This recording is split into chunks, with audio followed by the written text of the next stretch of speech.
I'm Connie Crowhurst. I'm a postman. I've been in Royal Mail now for almost 30 years in April. We are in Short Street in Southend, where I currently work as a postal driver, as in delivering letters and parcels.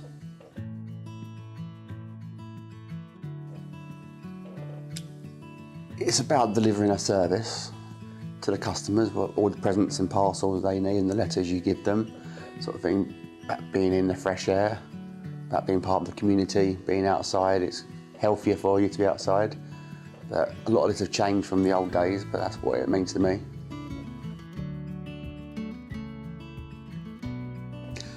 I left school at 16 and I went to an apprenticeship painting and decorating for about a year and a half. And then a job came out of Royal Mail and I sort of just fell into it. So when I was 18, I applied, got that, and then started off in Shrewsbury and then moved to Wakering. And I've worked in Wakering and Shrewsbury ever since, the last 30 years. So it's just, I fell into it and it's now part of who I am. It's hard to get out of once you're in it.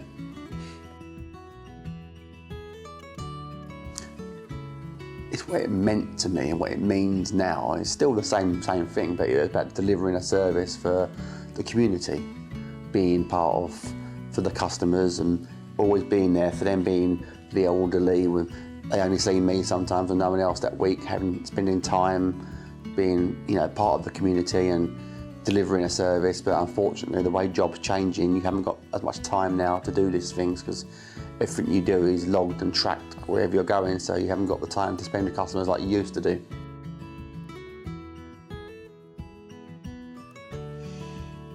Obviously, I like being outside in the fresh air, in the countryside, but I'm not as keen as being in the town ones where you've got all this busy traffic and busy people, lots of things going on. I like to be in the open space and sort of in a rural delivery. And generally, most of us tend to like the outdoors, hence why we're doing the job, because it's not an easy job anymore, because we walk 15 miles a day most days and it's a lot on their body, especially in their knees, and we can't keep doing that forever, but you will do it until you can do.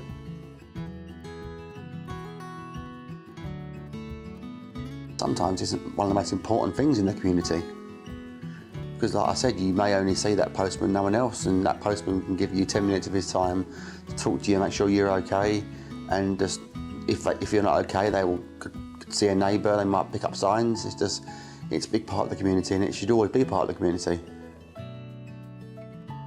Yeah, lots of stories. Like once there was a house fire out in the rural area on this big farmhouse. I saw dogs were barking, fire alarms going off, so I managed to smash through a back door, and someone left a tea towel over a hot pan and it was catching fire, so I managed to throw it outside, stop the fire, and I got the dogs out safely, and luckily enough it was all okay in the end. But it's just being that part of the community, you pick up these things and you've got an opportunity to help someone out and sort of be there for them and sort of do what you should be doing. I was known at Christmas time, I'd always wear a Santa outfit, and my daughter would help me. We would wrap up loads of flumps and chocolate coins, and I'd give them to loads of the kids on the round, and it's that little special thing, because it made their day, just seeing someone like Santa Claus giving out free sweets. It was a nice gesture, and it's special, and you feel like people really enjoy seeing you do that as well. Oh, hundreds. Throughout the years, hundreds of people. I've been to lots of funerals of people that I've known, I've seen as friends, I class them as friends. There was a gentleman on my round who, when I got married, he lent us his car for the wedding day, and he wore a suit and he real nice 1920s Bentley, and he went over and above to help us out. I've had people do things like little kind things like that because they're friends of me now, sort of thing, which is a nice thing that you get from being a postman over the years.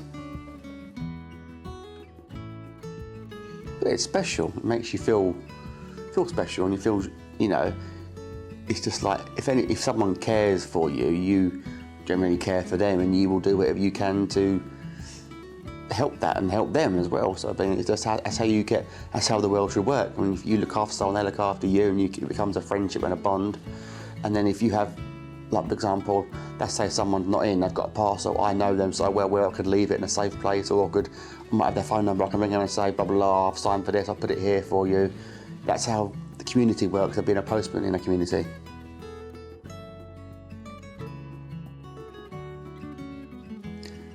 fundamentally, parcels are one of the biggest changes we've had to deal with, because generally we used to have more letters than parcels. When I first started, I would have like 3 to 5 parcels around, but now I might have 3 to 5 parcels for every 2 or 3 houses. So whereas we would generally use the letters. Letters have decreased, but they're still at a level. But parcels have quadrupled the amount we're doing because of Amazon, and everything's online now, so there's not many shops to buy from. So that's why, without the parcel growth, Royal Mail wouldn't survive. But thankfully, if they do it properly, they will survive because of the parcels. When I first started, I was out on a bike, and I would travel about 15 miles a day on the bike every day with the parcels. I'd have a big bag on the bike, I was wobbling along. It's very unsafe. But those were the days when you didn't have many parcels, so you could do that. But now, because you've got so many packets, you need a van. So because obviously you've got quadruple the amount of size of stuff you're delivering, so you need a van to deliver it in. And now we've recently got electric vans, which is, I don't know if it's a good thing or not, because they need charging. Whether, I don't know if it's good for the environment in the long run because of the batteries. But that's how it's changed a lot, because the way things are now, from being old diesel motors, from bikes and everything else, and then back to these. And you've got HCTs, which trolleys people use now, which you see them pushing around in the town centres, sort of in near a big sorting office. They're changes, but that's how things have changed. Well, it's stressful because you've got to learn new routes. You've got to learn, because you know a certain area, you know every customer, you know their habits, you know when they go to work, when they get home, sort of, you know how they operate, and so they know how you operate. You get there at a certain time and it works, and then you've got to learn new people and new ways of how they like things done, what you can and can't do, where you can leave things, and it's a difficult situation, but you get used to it. But I've got a bit of OCD, and I like things done a certain way, and I like to get a bit stressed out if I don't know what I'm doing. So when I know what I'm doing, I'm as good as gold, but I don't always take it very well, not knowing how I'm organised. So when you're doing a round you've known for years, you can do it with your eyes closed, because you feel like you do it from A to Z, you know exactly how you're doing it. I think what keeps you in the job, if I'm being honest, is the fear of doing something else. I mean, everyone always thinks to themselves, what else could you do? But it's the fear of doing that next step. And when you are in a job, when you've got employment, you've got paid holiday leaves, you've got, which I would say quite a lot of job security still at the moment, not as good as it used to be, but when you've got all that, it's difficult to move away from that. I would say it's not as good as the job used to be, but times are different. So new contracts, new entrants don't always last very long, because they find it's a struggle, because it's a struggle. The pay hasn't gone particularly great in the past few years, so we're nearer minimum wage than we ever used to be, and that needs sorting out, definitely needs amending.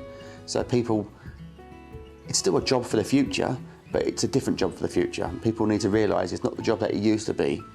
It's more, and the times are changing now, you need to adapt with it. But a lot of people, me and older, have been lots of years, struggle with that, because you're set to certain ways, you know what it's like, and you've got to try and change your ways.